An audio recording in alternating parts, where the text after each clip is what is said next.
Hello everyone. Welcome to this digital learning platform of Department of College Education. Today in this video we are going to discuss The Scholar Gipsy, a poem by Mathew Arnold. This is the second part or explanation, part 2 explanation of the poem, a continued part of part 1 video in this series. Before going to today's discussion, let us make a recapitulation of the things completed so far. In the last video, we saw that the poem, The Scholar Gipsy, opens with a description of the beauty of rural, rustic life. It elaborates it with the further description in the second stanza, description of a farmer reaping the corn. In the first two stanzas, therefore, we see a continuation of romantic tradition of focusing on the beauty of nature. In the next part, we came to know that the poet is also one among the people who are described in the first two stanzas. The people in the first two stanzas are shepherds, therefore, the poem opens with a pastoral setting. And the poet identifies himself one among them in their group. He gives a call for all those shepherds, but a call for search, quest. The search is for whom? The search is for the lost scholar gypsy. There we are introduced to a story of Joseph Granville's about a lost Oxford student. The story is actually taken from Joseph Granville's 17th century story, The Vanity of Dogmatizing. In that story, an Oxford scholar who renounced the whole uh, materialistic world and who's renounced his studies went in search of a new kind of knowledge. That was a knowledge he found in the gypsies. Gypsies are nomadic, they are Romani people who have that power, a kind of artistic, a kind of art, a skill which can be used to control other people also. So, Scholar Gypsy is the one who renounced that materialistic world and went in search of that some kind of spiritual world where one can learn some knowledge which is different from that of the conventional physical, from that of the materialistic world. But he was found here and there. Therefore, we see two of his friends met him somewhere after some years. But we see that he was not of the sort who keeps his contact with all. He disappears again and again. And then the poet introduces with that the peculiarities of Scholar Gypsy, how he is different from that of other people, and what makes him apt for the discussion in the poem. Remember, the whole context of the Scholar Gypsy is the context of the Victorian society, which was too much packed with the materialistic pleasures, according to the poet. Therefore, the poet uses a kind of elegiac tone, a mourning over the loss of that spiritual life which was there earlier.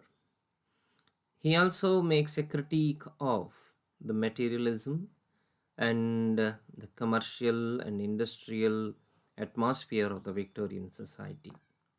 Anyway, we will go to the discussion of today's poem, which is after stanza 9 onwards.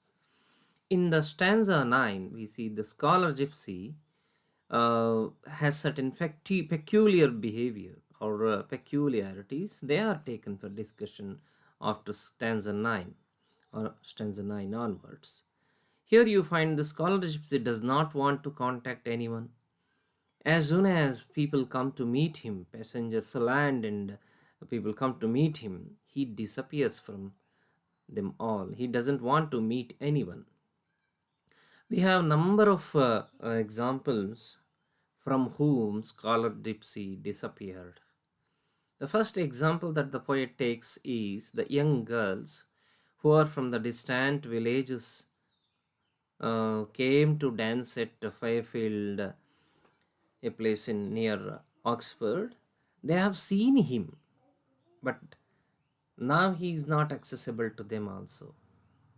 So he watched Scholar Gypsy wandering through the shady fields. They watched him wandering through the shady fields, and moreover, he has often given them the plenty of flowers also.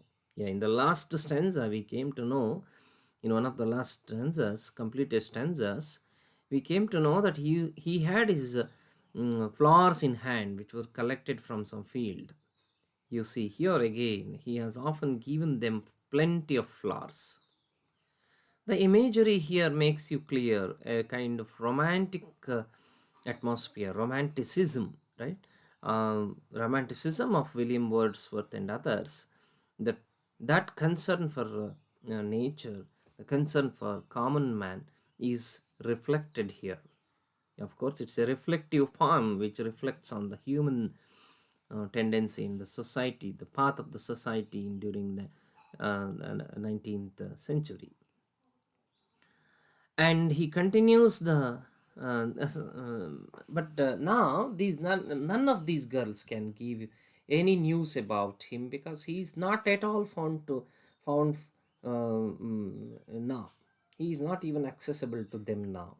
Therefore, the poet here identifies the disappearing quality of the scholar gypsy who doesn't want to be in contact with the materialistic modern world, who just want to escape from that and want to be in a spiritual world. This escape from scholar gypsy is unique according to poet, a kind of necessity in his opinion. So anyhow, so likewise you see kind of fragrance of romanticism continues even in the ninth stanza also. Then, when come to the stanza 10, the scholar gypsy is said to be seen at various places. Just like the last stanza's example, he's seen at various places. He's sitting in the river bank by the reapers during the hay time begins in the fields above Godstow Bridge, near the Godstow Bridge.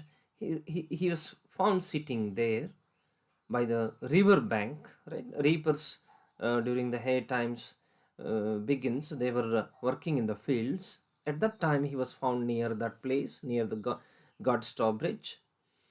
Again, when the breeze blew and the swallow hovered above the waters of the Thames, he was found there. Right? That was the river Thames was there in that spot, right? So near that, when the cold breeze blows in the evenings, here you can very clearly identify the subtle observation of the nature's process of cold breeze blowing and the swallow, the sound from the river.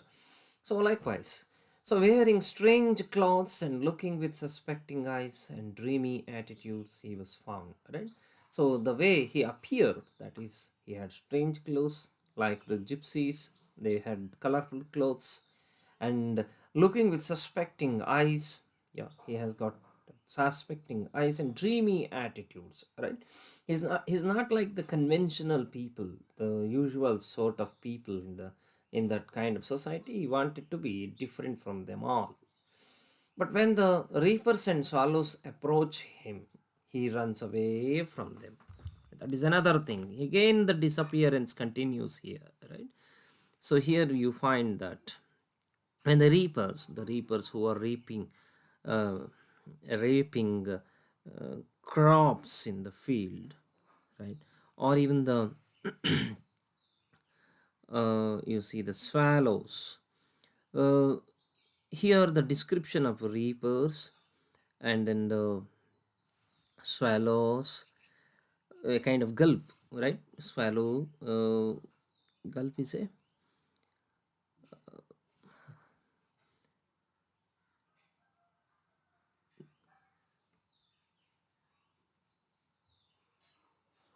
yeah. Reapers and swallows approach him, but he doesn't want to respond to any of them. The description of the reapers in the field, for example, are the birds, swallows. Birds are referred as swallows here, little birds. All these again support to the idea of romanticism, which was still there in the poetry of Mathew Arnold. So when they approached, he disappears.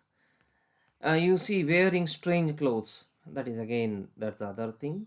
The way his appearance was there. Likewise, stanza 10 again further adds to the peculiarities of the scholar Gypsy. In stanza 11, we have one more examples where he was found and now he disappeared. A housewife darning something outside her house found him. He was leaning on a gate of a lonely farm in the Cumnor Hills. He was watching the threshers in the old barns. That's how he appeared to that housewife. But now he's not again. He was not even found from afterwards, right? He was found once, but later on he disappeared there also. Children, now another instance of children who searches for cresses, water plants, cresses. And I have seen him walking in the pastures, the dewy grass, right? They have seen him, they had seen him walking in the pastures, but now he disappeared. Again, he wanders around April mornings and the nights with the stars in the sky. That's another way, another place where he was found, that he wanders around April mornings in the nights with the star sky. Observe the month April, the time of spring, that is the recurring or favorite seasons for most romantics to describe the beauty of nature. Of course, autumn is another one. Still, you observe the beauty of April, the flowers and the plants everywhere, that catches that romantic uh, feelings of a poet. Then, likewise, you find in this stanza, the search continues, and the rumors about where he was found also continues. Then in the next stanza, stanza 12, he was found when the gypsies settled in Bagley Wood during the autumn. That's another place he was found. But interestingly, you find a blackbird's description here. A blackbird picking food above the forest ground. Thaisley sees him. There is a forest ground named Thaisley, sees him. The thing is that it is not afraid of him. He is familiar to all those creatures. The bird is not afraid of him because he was not like the other materialistic, the people representing the materialistic world. He is someone who had that, you know, close closeness with nature. The blackbird sees him wandering through the forest with a dry stick in his hand, twirling. You see, moving, twirling his dry stick in his hand. He was walking through the forest, waiting in a thoughtful state for the spark from the heaven to fall. This is interesting. He believed in spirituality. He was looking for that spirituality as a source of pleasure. He was waiting for the spark from heaven, that is the God to bless him. He was looking at the sky. Then in the stanza 13, Arnold recounts that he had seen the scholar Gipsy on the wooden bridge. In earlier stanzas, we saw only other people had seen. But now Arnold himself recounts that he had seen him at the wooden bridge during the winter on a highway. But how was he? He was wearing cloak, a kind of cloth, thick cloth, and raincoat in winter, and his face turned towards the wintry ridge in Hinsky. Yeah, he was looking at the wintry of winters ridge, is the hilltop of Hinsley hilltop. He was looking at that.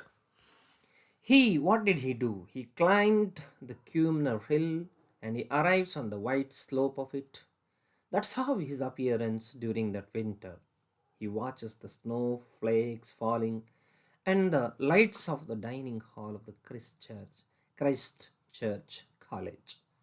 So, likewise, he was found in other places also.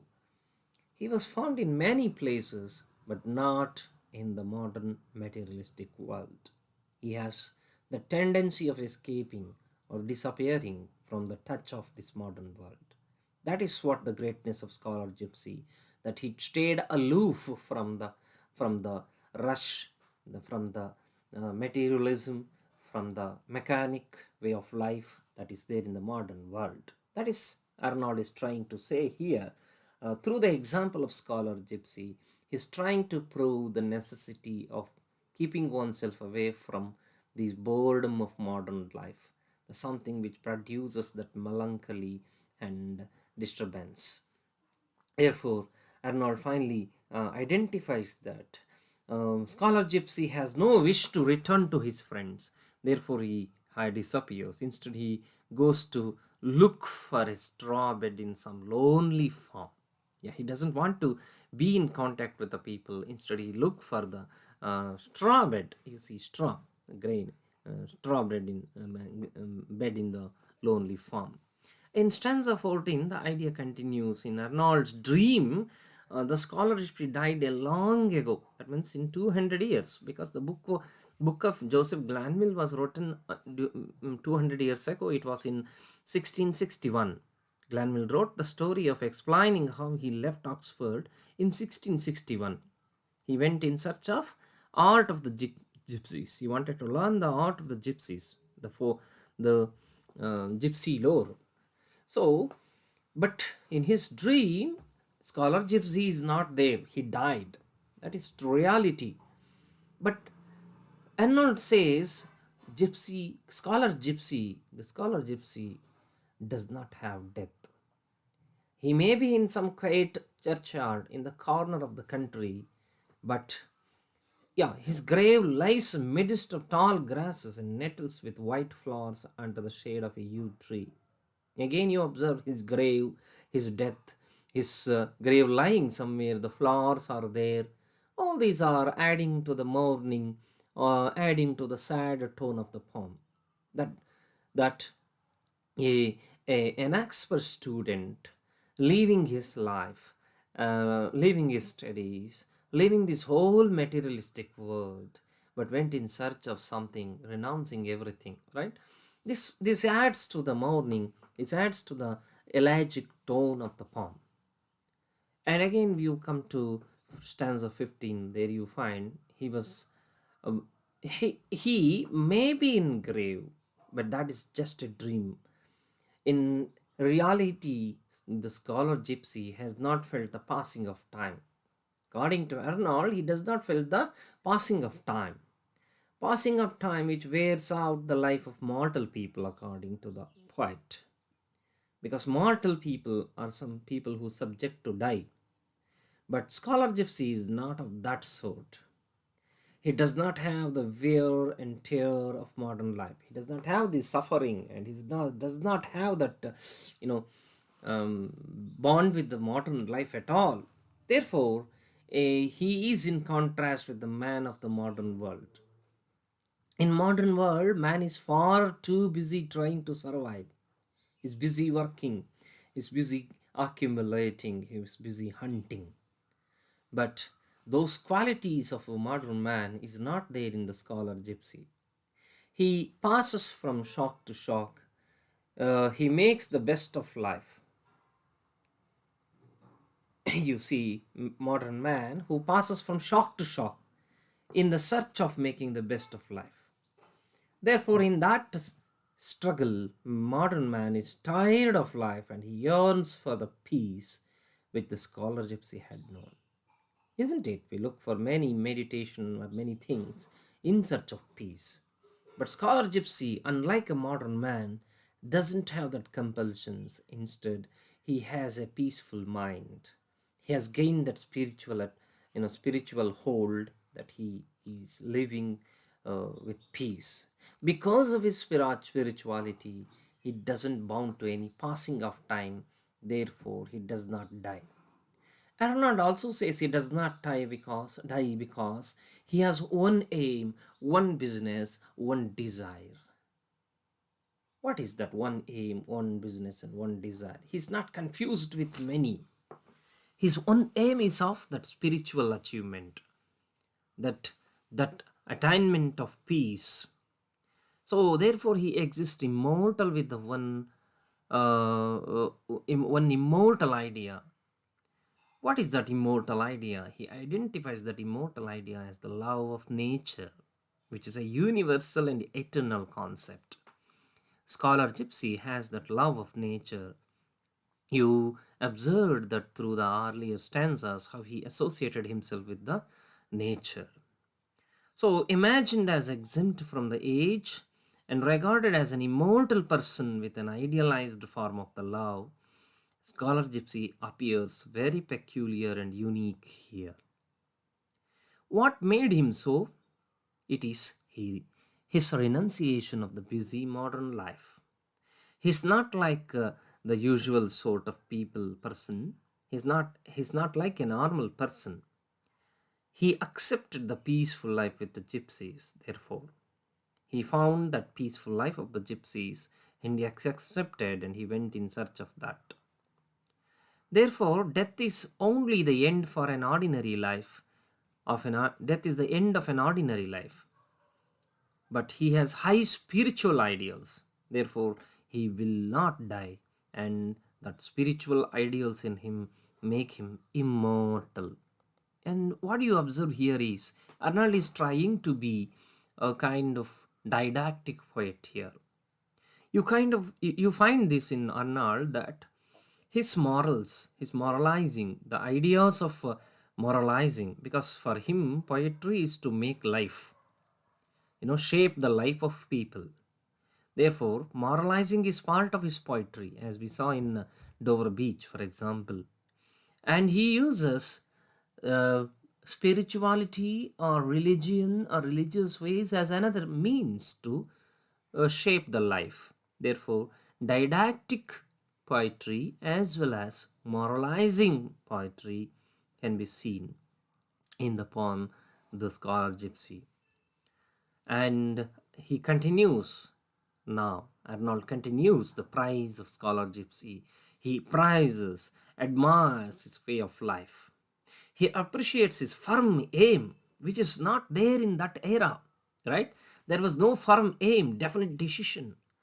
It was found in Scholar Gipsy, and through Scholar Gipsy, he is trying to give that message to the people to have one firm aim, not wasting one's energy on other things. It is true even today. If you want to achieve something, you need to focus. You need to be focused. Unless you be focused, you cannot achieve anything. Similarly, Arnold was trying to convince the people then through this poem that be focused, have one aim, firm in decision. He leads a life different from therefore Scholar Gipsy, Arnold Scholar Gipsy leads a life different from that of other people who are sick with doubts. That firm aim, one aim, is again stressing on one faith. People in that era were sick with doubts. They were rational, they were skeptical. With the advent of science and technology, particularly scientific ideas, which has made the people to think skeptical towards the age-old ideas and ideals. Therefore, Arnold makes a critique of that. He says people are sick with doubts. And he says the ordinary people around him live idly. They do not do anything. They live idly. They lack firm ideas and strong convictions which are found in the Scholar Gipsy. Therefore, Arnold here attempts a contrast between the Scholar Gipsy and other people and explores what are the distinctions of Scholar Gipsy, how he is different, how he has one firm aim, how he has strong convictions, how he renounced that materialistic pleasures of modern life, and how he concentrates on that, achieving the spiritual uh, you know aim, or even associating with the nature. In the stanza 18, he continues. Arnold says that the scholar gypsy believes in God and waits for the signs from the heaven. That is where again Arnold becomes very didactic in his form, religious in concern. He contrasts scholar gypsy with the people, including himself, who are half believers. They do not believe things incomplete. The religious beliefs are shallow because they only believe to some extent, not complete belief.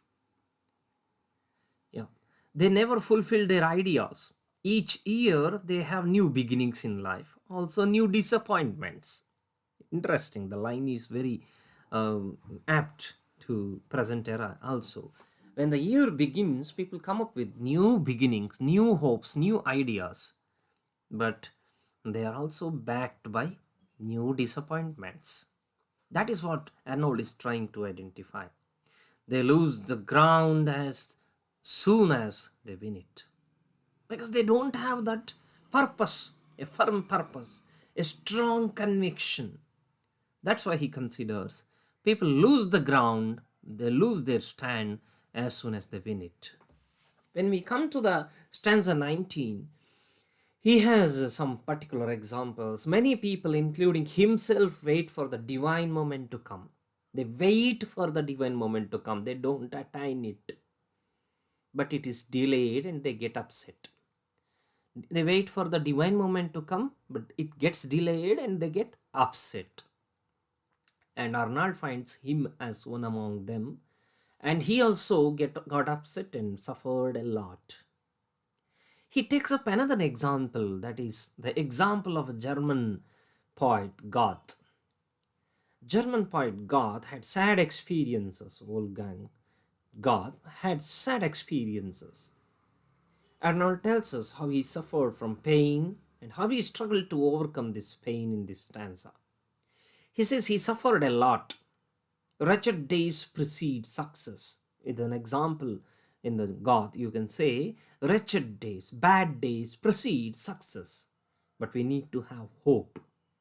Again, that hope, the idea of hope in this stanza can make, because there may be bad days in that era, they are just the precedence of success or good. In stanza 20, Arnold considers Goth as the wisest one among them. He says Goth realized the essence, the firm aim, the spirituality of life, probably at certain age, and that changed his course of life, and he became a great writer, reaching the zenith of success. Thus, even in the life of Goth, also, it is the difficult days that preceded his success. But we see some people, others, who continue to suffer, leaving all their claim to happiness and bearing their suffering. They endure all their suffering, and they do not realize that one firm faith or spirituality can lead to happiness. But when we come to the example of Scholar Gypsy, he is different from that of all of them. He is full of hope, and also because he is hopeful, he has patience and he is ready to bear the difficulties in life. When he is hopeful, it is possible to bear the difficulties in life also. Therefore, we see, throwing away all his doubts, all those uh, disturbing things of mind, he wanders through the fields and forests happily. Because in his mind, he has kept his one aim. His aim in the mind with a feeling of deep joy. He has his aim in mind with a feeling of deep joy. Therefore, unlike others who are suffering from many diseases of the mind, Scholar Gypsy is different. Arnold continues to talk about the distinctions of Scholar Gipsy in the next stanza. Arnold says he was born when the minds were clear and fresh like the water of the Thames. Here he takes a simile of the water of the Thames, waters of the Thames, in order to say how how Scholar Gypsy's mind was free from any kind of doubts, ambiguities, and it had firm aim, clear and fresh attitude. And taking the examples of the clear water of the Thames, then he supports his idea of identifying that distinction in Scholar Gypsy, who has firm aim, firm decision, and a firm path of life. And Arnold says, therefore, he was born before the disease of modern life with its sick hurry, scattered ideas, and broken heart. It is important to observe three phrases here. Arnold uses this metaphor of disease of modern life.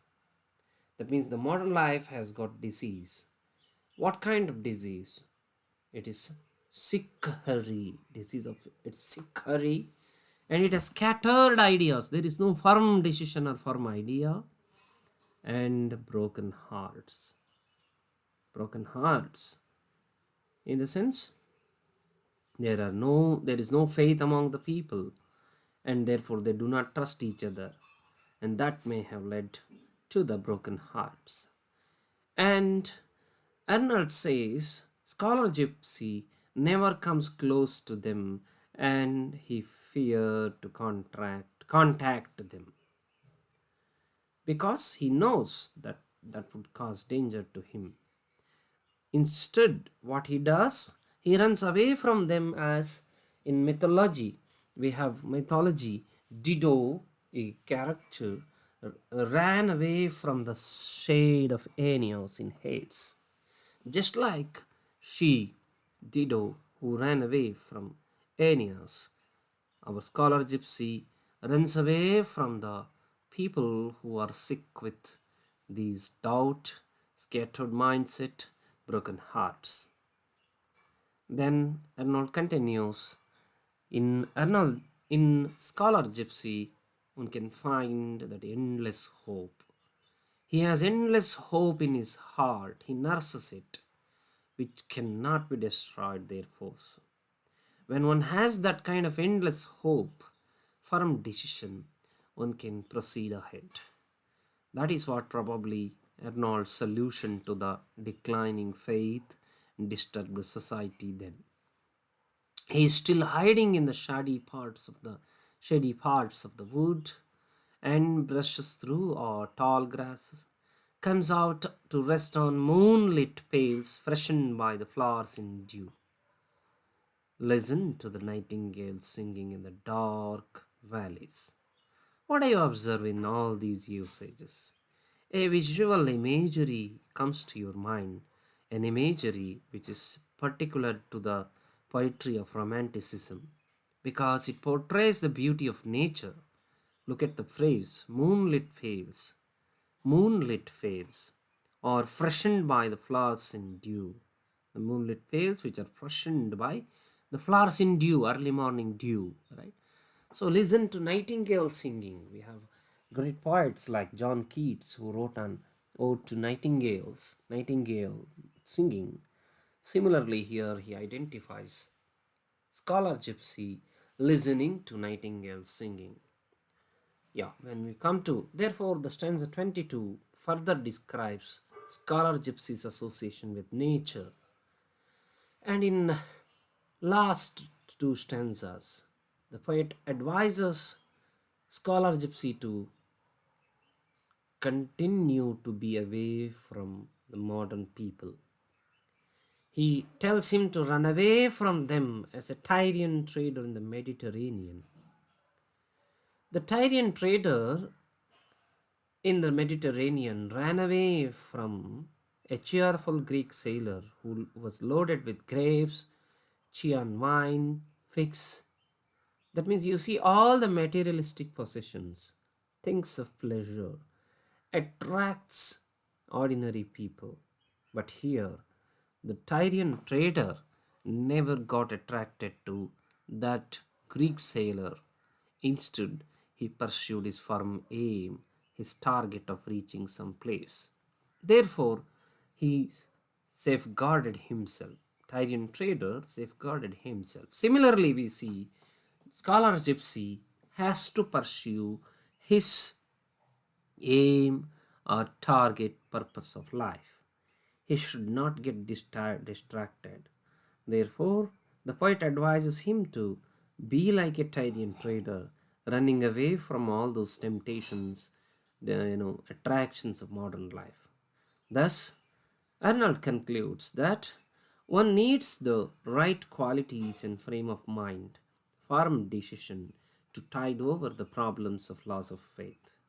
It is possible to surmount the problems created out of loss of faith, but what is the solution? One has to have that right sort of mind, right qualities in mind, and right frame of mind, and also firm decision, which can make them win over the problem. Thus, Arnold wishes that maybe the Victorians will find peace once they have a strong sense of purpose and devotion to it.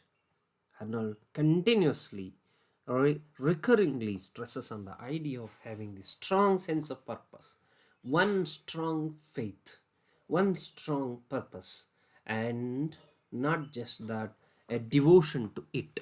That is what Arnold is trying to say through the throughout the poem, and thus, with all these things, we can conclude that Matthew Arnold's poetic genius is very well expressed through the various poetic elements, the concept used in the poem.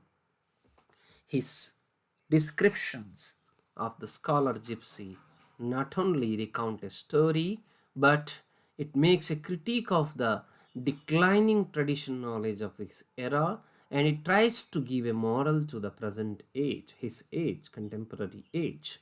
That's Arnold uses his poetry as uh, a kind of criticism of life in society and adding for the correction of life, moralizing, instilling morals in society. Thank you for listening.